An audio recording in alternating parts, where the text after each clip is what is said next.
যে ছবি আপনাদেরকে দেখাচ্ছি আপনারা দেখতেই পাচ্ছেন, কোল্ড ড্রিঙ্কের বোতল রয়েছে, জলের বোতল রয়েছে। এই যে 10 টাকার জলের বোতল, 20 টাকার জলের বোতল, গতকাল এগুলো কত করে বিক্রি হয়েছে জানেন? হ্যাঁ, ঠিকই ধরেছেন, যুবভারতী ক্রীড়াঙ্গনের কথাই বলছি। 20 টাকার জল 100 থেকে 200 টাকায় বিক্রি। গতকাল যুবভারতীতে চড়া দামে জল বিক্রি হয়েছে। স্টেডিয়ামের ভেতরে জলের বোতল নিষেধ, আমরা প্রত্যেকেই জানি তা, কিন্তু তারপরেও কি করে জলের বোতল সেখানে বিক্রি হলো, তাও বা চড়া দামে? কথা বলবো, ইরন রয় বর্মন রয়েছেন সঙ্গে। ইরন,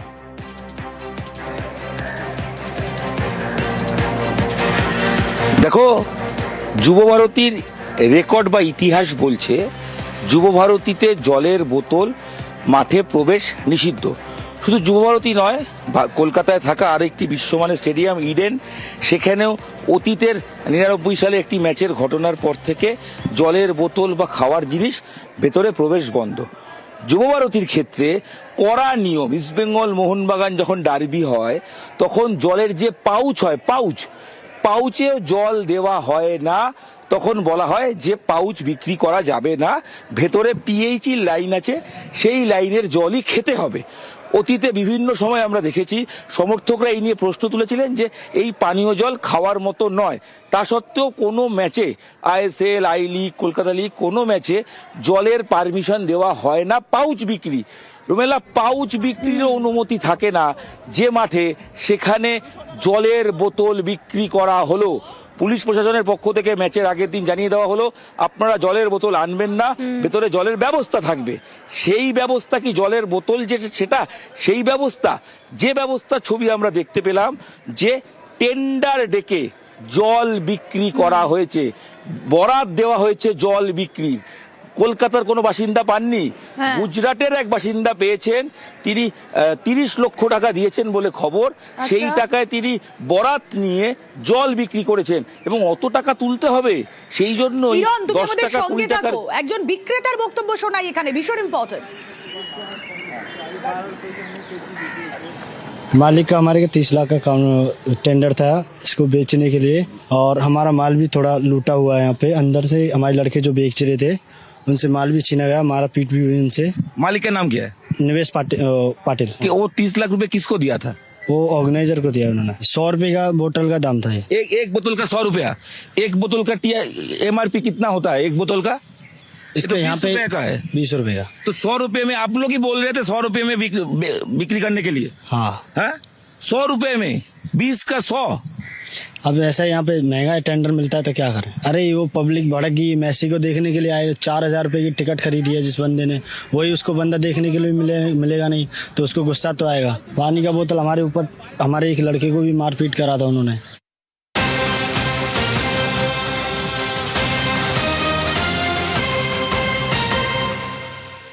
আপনারা নিজেরাই শুনলেন যে 30 লক্ষের বরাত এবং তারপর এই 10-20 টাকার জলের বোতল কোথাও 100, কোথাও 200 টাকায় বিক্রি হয়েছে। এবং হ্যাঁ, তাদেরকে এটাই যেন টার্গেট সেট করে দেওয়া হয়েছিল। বিক্রেতার বক্তব্য শুনে অন্ততপক্ষে তেমনটাই বোঝা যাচ্ছে। স্টেডিয়ামের ভেতরে জলের বোতল নিষেধ, যে কথা আমাদের প্রতিনিধি ইরন বলছিলেন, যুবভারতী স্টেডিয়াম হোক কিংবা ইডেন গার্ডেন্স হোক, সেখানে জলের বোতল নিষেধ। এটা বিভিন্ন সময় বিভিন্ন ম্যাচের ক্ষেত্রে আমরা দেখেছি, আমরা বড় বড় ডার্বির ক্ষেত্রে দেখেছি। কারণ যেহেতু মানুষের ফুটবল নিয়ে একটা আবেগ থাকে, সে আবেগের বিস্ফোরণ যে কোনো মুহূর্তে হতে পারে, সে কারণে এই ধরনের বোতল অ্যালাউ করা হয় না, পাউচ অ্যালাউ করা হয় না। এবং স্টেডিয়ামের ভেতরে এই মেসি ইভেন্টের আগে ঘোষণা করেছিল বিধাননগর কমিশনারেট যে জল নিয়ে ঢোকা যাবে না। তাহলে প্রশ্ন এখানে, এই যে 30 লক্ষের বরাতের কথা এতক্ষণ শুনছিলেন, কিভাবে এই 30 লক্ষের বরাত? বিধাননগর পুলিশ কমিশনারেট সেদিন কি বলেছিল একবার শুনুন। অন্য খেলাতে টিফো অ্যালাউড থাকে, কিন্তু কালকের খেলাটাতে টিফো আনবেন না, সেটা কিন্তু কালকে অ্যালাউড নয়। খুব বড় ব্যানার কিছু যেন না আনে কেউ, এটা আমরা অনুরোধ করব। জলের ব্যবস্থা ভেতরে আছে, সেই জন্য কোন রকম জলের বোতল আনার প্রয়োজন নেই। ভেতরে স্টেডিয়ামের ভেতরে পর্যাপ্ত পরিমাণ জলের ব্যবস্থা থাকবে। কোনো জলের বোতল যদি আমরা গেটে দেখি, তাহলে আমাদের কিন্তু সেই জলের বোতলটা আমরা অ্যালাউ করতে পারবো না। বিধাননগর পুলিশ কমিশনারেটের তরফ থেকে বলা হলো, কোনো জলের বোতল নিয়ে যদি কাউকে ঢুকতে দেখা হয় তাহলে গেটেই তাকে আটকে দেওয়া হবে, অ্যালাউ করা হবে না। প্রশ্নটা হচ্ছে, তাহলে ভেতরেই জলের বোতলগুলো বিক্রি হচ্ছিল কি করে? সেখানে 30 লক্ষের বরাত এলো কোথা থেকে? দেওয়া হলো কি করে গুজরাটের এই সংস্থাকে?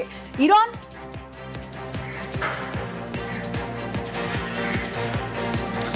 এইটাই তো সবচেয়ে বড় মিসিং লিঙ্ক। তার কারণ যখন মেসিকে দেখতে না পেরে দর্শক ফেটে পড়েন, এটা একটা পার্ট যে উদ্যোক্তাদের সম্পূর্ণ ব্যর্থতা, মেসিকে কোনোভাবেই তারা দর্শকের সামনে আনতে পারেননি। এই চরম ব্যর্থতার ক্ষোভ যখন সামনে প্রকাশ হলো, মাঠে প্রকাশ হলো, প্রথম বিক্ষোভ হলো জলের বোতল ছোড়া। এটা ফার্স্ট মুভমেন্ট ছিল।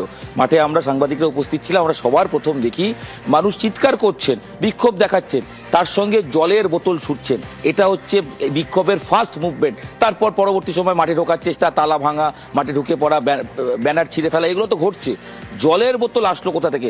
পুলিশের তরফ থেকে বলা হচ্ছে জলের বোতল ভেতরে নিয়ে যাবেন না, ভেতরে ব্যবস্থা থাকবে। ব্যবস্থা সেক্ষেত্রে পাউচ হতে পারে, যদিও সেটা ইস্টবেঙ্গল মোহনবাগান ম্যাচে অনুমতি দেওয়া হয় না। এক্ষেত্রে কি দেওয়া হলো? প্রাইভেট অর্গানাইজেশনের ইভেন্ট বলে জলের ক্ষেত্রে কি কোনো ছাড় দেওয়া হয়েছে?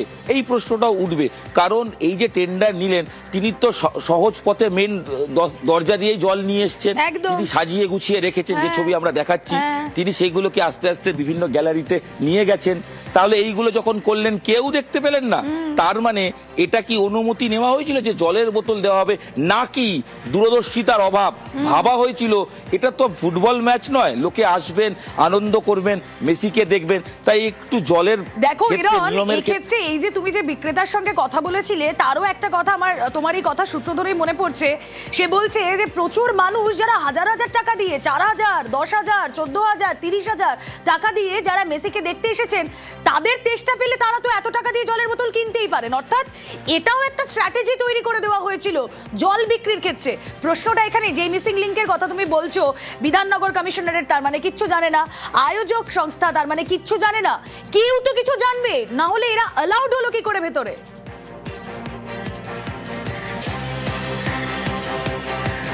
একদমই। এই 30 লক্ষ টাকা কে নিলেন? উদ্যোক্তা নিলেন। আমার ধারণা বা যে কোনো প্রশ্ন উঠবে, একজন ব্যক্তি এর জন্য ট্রাই করেননি, কলকাতার কোনো বাসিন্দা পাননি, অর্থাৎ লড়াইয়ে অনেকে ছিলেন, যে সবচেয়ে বেশি টাকা দিয়েছেন তাকেই দেওয়া হয়েছে। সূত্রের খবর 30 লক্ষ নয়, বিভিন্ন সূত্রের খবর সেটা কোটিতেও পৌঁছতে পারে, সেই জন্যই বেশি দামে বিক্রি করা হচ্ছিল। অর্থাৎ তুমি ফেলো করি মাখো তেল, এই কনসেপ্টে শোটা হয়েছে, যে টাকা আছে মেসিকে দেখো। সাধারণ দর্শকের কথা ভাবা হয়নি। তাই তুমি 5,000 টাকার টিকিট দেবে, 20 টাকার বোতল 100 টাকাতে কিনবে। মানুষের ক্ষোভের বিভিন্ন কারণ থাকতে পারে, এটাও তো একটা ক্ষোভ। এই যে জলের অনুমতিগুলো দেওয়া হলো, আমি তোমাকে ছবি দেখাই, এখনো যে জল ছোড়া হয়েছে, এখনো জলের বোতল এই স্টেডিয়াম চত্বরে পড়ে রয়েছে। অর্থাৎ মানুষ ক্ষোভে যখন কি করবেন বুঝতে না পেরে তার বহিঃপ্রকাশ জলের বোতল দিয়ে শুরু করেন, আর যখন জলের বোতল দিয়ে সবাই শুরু করেন, তার সেই মুভমেন্ট আরো বড় হতে থাকে। এই ছবি আমি আমার চিত্র সাংবাদিককে বলবো, রুমেল, আমি কথা বলতে বলতে যদি দেখাই, এই মুহূর্তে মাঠের ভেতরের ছবি তুমি যদি এখনো দেখো, একটু ক্লোজ করে ক্যামেরায় দেখাবো যতটা সম্ভব, এখনো মাঠে জলের বোতল পড়ে রয়েছে। লোকে পুরো বিষয়টা যেটা ঘটেছিল সেটাকে বলে বোতল বৃষ্টি, জলের বোতলের বৃষ্টি। এরকম জিনিস আমি যে ভেন্ডারের যে ব্যক্তির সঙ্গে কথা বলেছিলাম, তিনি কিন্তু এসছেন ইউপি থেকে, তাকে নিয়ে আসা হয়েছিল অ্যাজ এ সুপারভাইজার, তোমরা দেখাশোনা করো কিভাবে জল বিক্রি হচ্ছে।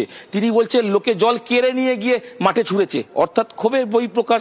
মজুদ ছিল হাতের সামনে জল, মানুষ ক্ষোভে জলের বোতলের পেটিগুলো নিয়েছেন এবং ভরা জলের বোতল ছুঁড়েছেন।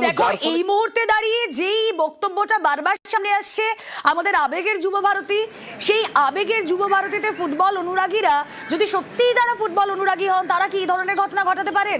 তারা এইভাবে ভাঙচুর চালাতে পারেন? এই প্রশ্নগুলো যেভাবে উঠছে, অ্যাট দ্য সেম টাইম এই প্রশ্নটা উঠবে যে তাদের এই ফুটবল অনুরাগ সেটা কোথাও গিয়ে তো ধাক্কা খেয়েছে গতকাল। তারা মাসের পর মাস ধরে টাকা জমিয়ে সেখানে মেসিকে দেখতে গিয়েছিলেন, সেখানে তাদেরকে জলের বোতলও কিনতে হচ্ছে 100 থেকে 200 টাকা দিয়ে। 30 লক্ষ টাকা বরাদ পেয়ে যাচ্ছে এক সংস্থা, টাকাটা ঢুকছে কার পকেটে? মানুষের আবেগ নিয়ে খেলার অনুমতি দিচ্ছে কে?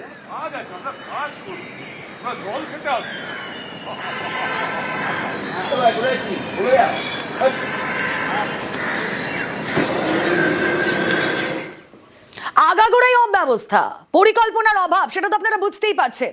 10,000-এর টিকিট ব্ল্যাক হয়েছে 50,000 টাকা। হ্যাঁ, মানুষ কিনেছেন সেটা, তারপরও তারা মেসির দেখা পাননি।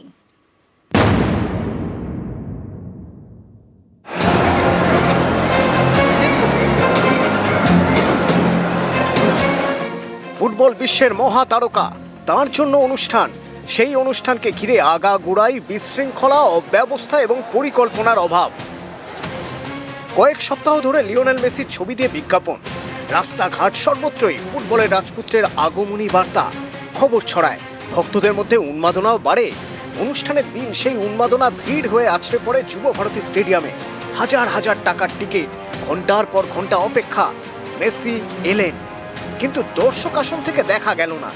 মেসির চারপাশে তখন সেলফি তোলার ভিড়, যা দেখে অনেকেই প্রশ্ন তুলছেন, কেন মেসিকে দেখতে পেলেন না দর্শকেরা? এত টাকার টিকিট বিক্রি করা হলো, অথচ মেসিকে যাতে দর্শক দেখতে পান সেটা কেন আগে নিশ্চিত করা হলো না? কেন পরিকল্পনার এত অভাব? মেগা ইভেন্টের টিকিটের দামও ছিল আকাশ ছোঁয়া। সব থেকে কম টাকার টিকিট বিক্রি হয়েছে প্রায় 5,000 টাকায়, সব থেকে বেশি টাকার টিকিটের দাম 12 থেকে 13,000। অভিযোগ, মেসির ইভেন্টের টিকিট ব্ল্যাক হয়েছে 40 থেকে 50,000 টাকায়। অর্থাৎ মাঠের মধ্যে বিশৃঙ্খলা, মাঠের বাইরেও অব্যবস্থা।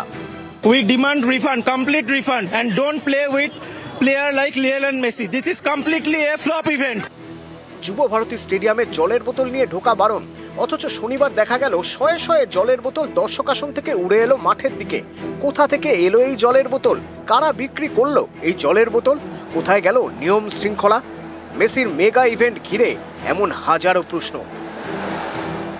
নিউজ 18 বাংলা।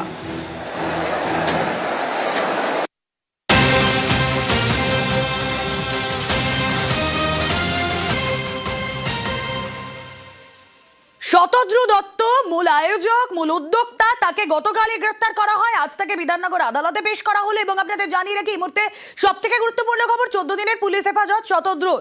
যুব ভারতীতে মেসি ইভেন্টের চরম বিশৃঙ্খলা, গতকালই গ্রেফতার মূল উদ্যোক্তা শতদ্রু দত্ত। ধৃত শতদ্রু দত্তকে বিধাননগর আদালতে পেশ। কথা বলবো, রৌনক রয়েছেন সঙ্গে। রৌনক, দেখো, একেবারে শতদ্রু দত্তকে বিধাননগর আদালতে পেশ করা হয় এবং পুলিশের তরফ থেকে 14 দিনের পুলিশি হেফাজতের আবেদন করা হলো এবং সেই হেফাজতটি মঞ্জুর করলো আদালত। শতদ্রু দত্তকে 14 দিনের পুলিশি হেফাজতের নির্দেশ দিল বিধাননগর আদালত এবং শতদ্রু দত্তের আইনজীবীর তরফ থেকে যে প্রশ্ন করা হয়েছিল, যেটা বলা হয়েছিল, তিনি অর্গানাইজার, তার এটা দায়ভার নয়, ইভেন্ট ম্যানেজমেন্টের ফেলিওর, এবং সবচেয়ে যে বিষয়টি 14 দিনের হেফাজতের বিরোধিতা করে যাতে এই হেফাজতের দিন কমানো হয়, তারও কিন্তু আবেদন শতদ্রু দত্তের পক্ষ থেকে করা হয়েছিল।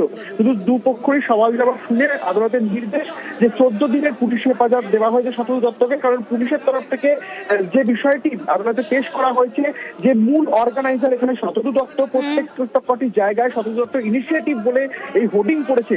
সেক্ষেত্রে অর্গানাইজার ঠিক করবে যে মেসির সঙ্গে কে থাকবে, যে বলাইটি কালকে দেখা গেছিল, অর্থাৎ মেসি ক্লোজ সার্কেলে যে একটা বিশৃঙ্খলা তৈরি হয়েছিল, বহু মানুষ ভেতরে প্রবেশ করে গেছিল, তারা কারা? তারা এই অর্গানাইজারেরই খুব চেনাশোনা লোকজন, তাদেরই লোকজনকে এই শতদ্রু দত্ত মাঠের ভেতরে ঢুকিয়েছিল এবং সেই কারণেই একটা বিশৃঙ্খলা তৈরি হয় এবং সেই দায়ভার পুরোপুরি শতদ্রু দত্তের ওপরেই পড়ে। এই বিষয়গুলিকে সামনে রেখে মোট 10টি গ্রাউন্ডের কথা এখানে যিনি সরকারি আইনজীবী রয়েছেন তিনি উল্লেখ করেন। সরকারি সম্পত্তি নষ্ট থেকে শুরু করে গন্ডগোল পাকানো এবং একটা বিশৃঙ্খলা পরিস্থিতি তৈরি করার জন্য শতদ্রু দত্তকে পুলিশের জিজ্ঞাসাবাদের প্রয়োজন এবং আদালতের কাছে 14 দিনের পুলিশি হেফাজতের আবেদন করা হয় এবং সেই হেফাজতে কিন্তু বিধাননগর আদালতের তরফ থেকে মঞ্জুর করা হয়। বেশ।